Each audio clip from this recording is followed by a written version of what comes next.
Deruda.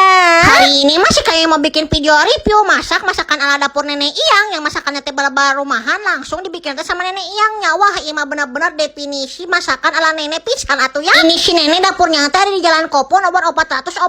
Pas masuk teh Allah tepatnya teh bener-bener pintes pisan, estetik terus bener-bener homey. Pas datang ke dapurnya mah ternyata si nenek teh lagi masak sate sama soto. Ya udah weh, tuh nenek sih kami pesan cik dicoba masakan si nenek teh bener ngeunah atau henteu atunya. Jangan lupa ditambahin sambal juga anu diulek teh langsung pakai resep keluarga. Pasti makan teh lembut lembut pisan si satenya teh, bumbunya teh bener-bener meresap, smoky, wangi, nggak bau sama sekali. Usi kami diberi nilai 8/10. Iya mah. Namun pengen yang berkuah terus meriah maka lemah tinggal pesen aja si tongsengnya. Wah, si usiana teh bener-bener loba pisan. Edik 50 juta kali barudak ya teh mani ngeuna teh. Aneka dagingnya teh bener-bener empuk pisan. Pokoknya mah dikasih nilai 8,5/10. Kalau pengen yang berkuah tapi nggak neko-neko mah tinggal pesen aja si sop iganya. Wah, bener-bener iganya juara dunia pisan. Barudak terus kami diberi nilai 8/10. Ya jelian sina tuh waduk ha.